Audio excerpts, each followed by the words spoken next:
할렐루야. 마태복음 7장 1절입니다. 비판을 받지 아니하려거든 비판하지 말라. 자, 오늘 제목을 비판과 격려 이런 제목으로 말씀드립니다. 마태복음 7장 이 본장을 5장, 6장, 7장을 산상수훈이라 하죠. 7장에는 이 비판을 받지 않으면 비판하지 말라. 이 말은 예수님을 비판하지 말라 이런 내용이었습니다. 자, 오늘 우리는 예수님 비판하지 말라 이 내용을 우리들 사이에, 인간 사이에 접목해서 말씀을 드리려고 합니다. 비판과 격려. 여러분, 비평은 좋은 것입니다만 비판은 있는 그대로 하는 것이 아니라 모함해서 하는 이런 걸 비판이라고 하는 것입니다.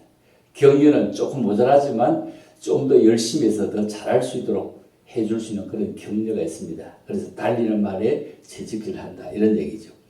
자, 산상수훈은 예수님의 직접적인 설교이고 가르침이요, 세미나요, 강해입니다.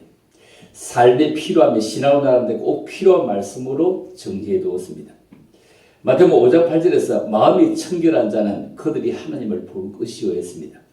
비판은 바람적인 것이 아닙니다. 비평은 그를 위해서 우리 모두를 위해서 필요합니다. 마음이 청결한 자는 복이 있다는 것입니다. 여기에 마음이라고 하는 것은 국어사전은 인격의 중심이다. 인격의 중심이다. 신체의 중심 기관으로 지적, 정적, 어지적인 그런 기능의 근원이 되는 것을 마음이라고 합니다. 지적 기능이다. 이 말은 예를 들면 우리가 생각하는 것, 이거 지적이죠. 또 계획하는 것도 지적입니다. 그리고 의심하는 것도 지적인 영역입니다. 깨닫는 것도 지적인 영역입니다. 그러면 정적인 영역이 뭡니까? 화를 낸다든지 격분한다든지 아니면 무수하고 두려워한다든지 아니면 너무 기뻐서 흥분한다든지 아니면 너무 감사한다든지 이런 걸 우리가 정적인 영역입니다. 그럼 의지적인 기능은 무엇입니까? 이 의지적인 기능은 우리가 순종하는 것입니다. 혹은 배신하고 배반하는 것입니다. 혹은 우리가 결심하는 것입니다. 난 이렇게 살리라 결심하는 것입니다. 혹은 내 주장을 관철하려고 하는 것을 의식이다 이렇게 말할 수 있겠죠. 이러한 마음은 하나님과 교통하는 통로가 되고 하나님이 거하시는 방이 되는 것입니다. 여러분, 마음으로 하나님을 보는 것입니다. 그래서 마음이 청결한 자는 복이 있으니 그들이 하나님을 볼 것이요. 마음이 청결한 사람 세상에 한 명, 두 명 아니고 많이 있을 수 있으니 그들이 하나님을 볼 것이요. 고린도후서 1장 22절에도 그가 또한 우리에게 인치시고 보정으로 우리 마음에 성령을 주셨다. 우리 마음에 성령을 주셨다. 에베소 3장 7절에도 믿음으로 말미암아 그리스도께서 너희 마음에 계시게 하시었고 믿음으로 그리스도께서 우리 마음에 계시게 한다. 여러분, 마음에 성령을 받는다. 마음에 예수 그리스도가 계신다고 말하십니다. 여러분, 마음이 더러워지면 하나님을 볼 수가 없다고 마태복음 말씀합니다. 안경에 먼지가 끼일 수가 있습니다. 유리창에 먼지가 끼일 수 있습니다. 그럴 때 닦아야 합니다. 수도관을 막히면 하수가 막혀버리고 상수도 막혀버립니다. 마음이 죄 때문에 타락하고 더러워서 하나님이 보이지 않는다는 것입니다. 그래서 에레미야 17장 8절 이하에 보면 만물보다 거짓되고 심히 부패한 것은 마음이라. 여호와는 마음을 살핀다. 표부를 시험한다. 그리고 그들의 행위와 그 행실대로 보응한다고 말씀합니다. 마태복음 5장부터 7장까지가 예수님이 하신 직접적인 그런 설교 내용입니다. 강해입니다. 5장에는 기독교인들이 복을 받아야 되는 사람인데 어떤 복을 받아야 되냐? 세상에는 빛의 존재고 그리고 소금의 존재다. 이 존재의 가치의 복, 이 얘기입니다. 6장에 가면은 하나님 앞에서 지켜야 할 도리는 무엇이냐? 우리가 지켜야 할 도리, 사람이 살아가야 살면 지켜야 하는 도리가 있습니다. 7장에서는 그러면 어떻게 살아야 되느냐? 어떻게 살아야 되느냐를 말씀하고 있습니다. 자, 오늘 비판과 격려는 제목 가운데서 격려는 다음 뒤에 하고요. 비판에 대해서 한 말씀을 드려보겠습니다.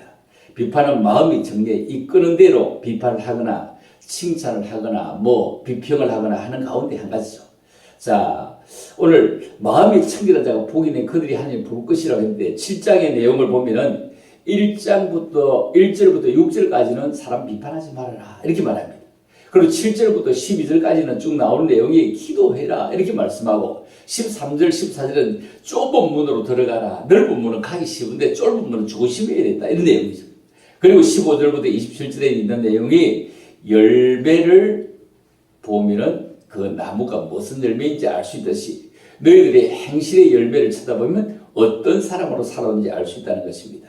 그러면 오늘은 7장 1절로 5절에 있는 말씀을 가지고 비판하지 말라 이런 말씀입니다. 남을 비판하지 말라. 여기 비판한다 이 말은 정죄한다 혹은 고소하기도 합니다. 심판하기도 합니다. 비판하지 말라 이 말씀은 남을 심판하지 말라 이런 얘기죠. 남을 비판하는 것은 하나님의 뜻이 아닙니다. 우리가 살아가면서 그 내용을 얼마나 잘 알고 비판합니까? 루이스는 유명한 얘기를 했습니다. 고양이 한 마리가 엘리자벳 여왕이 있는 궁궐을 들어왔습니다. 그래서 루이스가 얘기합니다. 고양이 너 뭐 보았니? 너 뭐 보았니? 물었습니다. 고양이가 얘기합니다. 여왕님이 앉아있는 의자 밑에 숨어있는 생쥐를 저는 쳐다보았습니다. 이렇게 했습니다.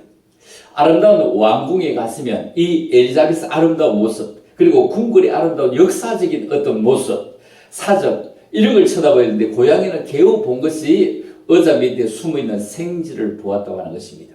여러분 하나님의 교회는 좋은 점이 훨씬 더 많이 있을 것입니다. 여러분의 이웃에게도 좋은 점이 더 많을 것입니다. 그러므로 좋은 점을 먼저 쳐다보는 훈련이 우리에게 필요합니다.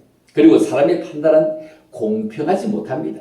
사람에게는 사심도 있고 잘못된 가치관도 있으며 잘못된 지식도 있기 때문에 이웃집 아이를 보는 마음과 내 아이를 보는 마음이 다르지 않습니까? 어떻게 공평합니까? 그렇죠. 손이 안으로 묻지 않습니까? 며느리를 보는 마음과 딸을 보는 마음도 다르죠. 공평하지는 않습니다. 그래서 우리는 다른 사람을 비판할 근함도 없습니다. 로마서 14장에 보면은 남의 하인을 비판한 너는 누구냐? 내가 어찌하여 내 형제를 판단하고 비판하느냐? 내 형제를 업신여기느냐? 우리가 다 하나님 심판대 앞에 설 것이다. 이렇게 말씀을 합니다. 하나님은 다른 사람을 비판할 근한을 우리에게 주지 않았던 것 같습니다.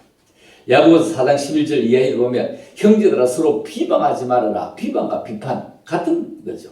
형제를 비방하는 자나 형제를 판단하는 자는 곧 율법을 비방하는 자다. 율법을 판단하는 자다. 내가 만일 율법을 판단하면 율법의 준행자가 아니고 네가 재판관이다. 이렇게 말씀합니다. 입법자, 재판관은 오직 한 분밖에 없습니다. 그분은 구원하시기도 하고 멸하시기도 하십니다. 너가 누구의 이웃을 판단하느냐? 비판을 금하셨습니다. 그러면 두 번째 우리 생각해보세요. 비판을 하면 비판의 화살이 나에게로 돌아옵니다. 다른 사람을 향해 손가락질을 해보십시오. 손가락질을 하나 했는데 하나는 어떻습니까? 엄지는 하늘을 향하고 있고 손가락 세 개는 나를 쳐다보고 있습니다. 무슨 말입니까? 다른 사람이 허물을 비판할 때 다른 사람이 허물은 하나인데 나의 허물은 세 개입니다. 하나님 어떻습니까? 하면 엄지손가락에 하늘을 쳐다보고 있습니다.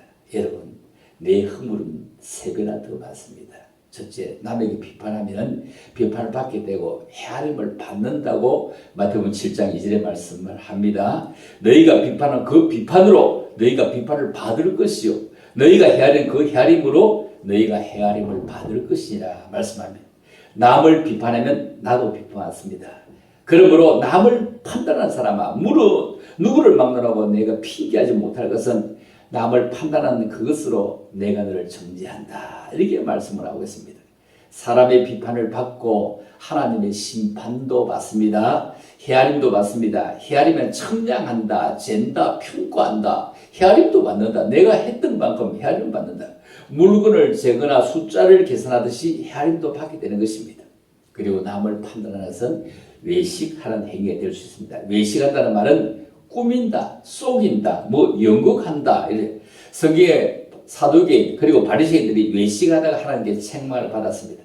남을 비판하는 사람에게 크고 많은 허물이 있는데 다른 사람의 작은 허물을 보고 비판하며 거룩한 척 하는 것이 바로 외식입니다.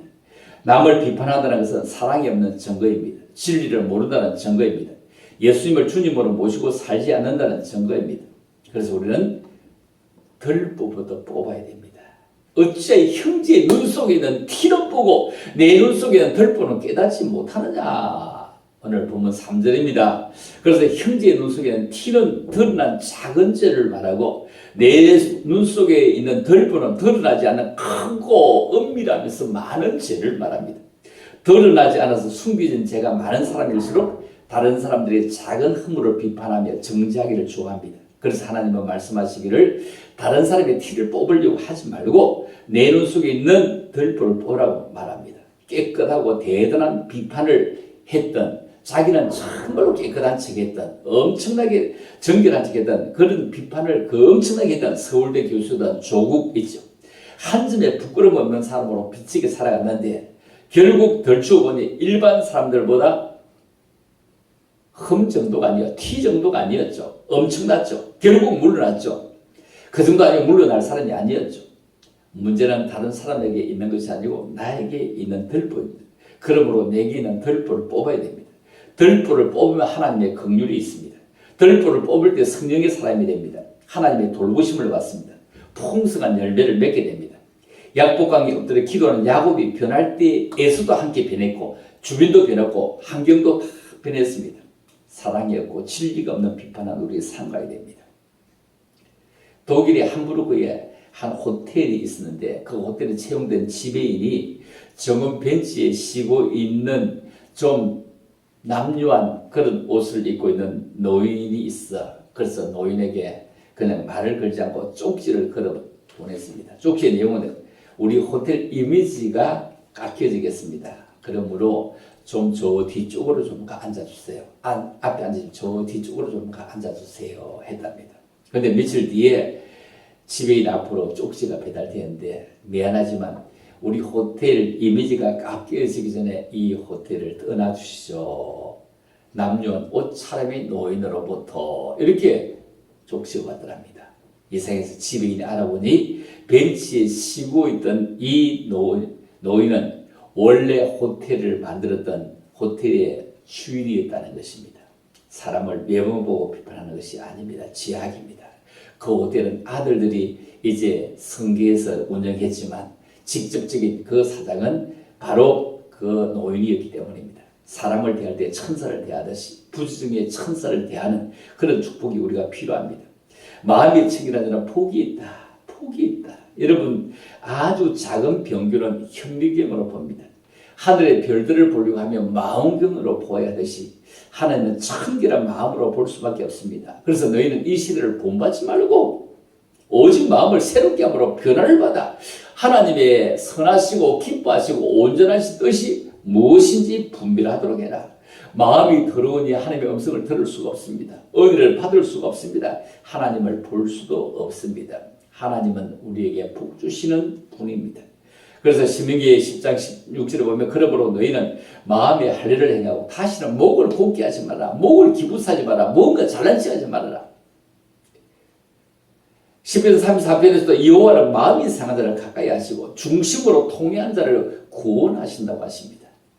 그래서 우리가 비판하고 정죄하고 이렇게 하기보다 오히려 건설적인 비평으로 세워주고 함께하고 격려하고 축복하고 또다시 일어설 수 있는 그런 희망을 주므로 믿음의 사람으로 살아가는데 큰 견인차 역할을 할 수 있는 일꾼다운 일꾼들이 다 될 수 있기를 주님의 이름으로 축복합니다. 할렐루야. 하나님 아버지 은혜를 감사합니다. 오늘 10월 마지막을 보내면서 우리가 비평보다 비판보다 격려하고 칭찬하고 세워갈 수 있는 믿음의 사람으로 살 수 있기를 원합니다.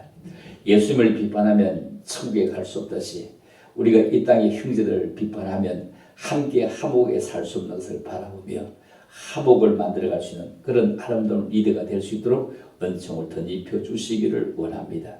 우리 가는 곳마다 서는 곳마다 힘이 되게 하시고 우리가 정말로 전복되는 곳마다 정말로 하나님의 역사가 일어나게 축복하여 주시옵소서. 코로나 속에도 지키심을 참으로 감사드리며 걸어가신 예수님 이름으로 기도 올리옵나이다. 아멘. 한 주간도 승리하며 살아가십시다. 할렐루야.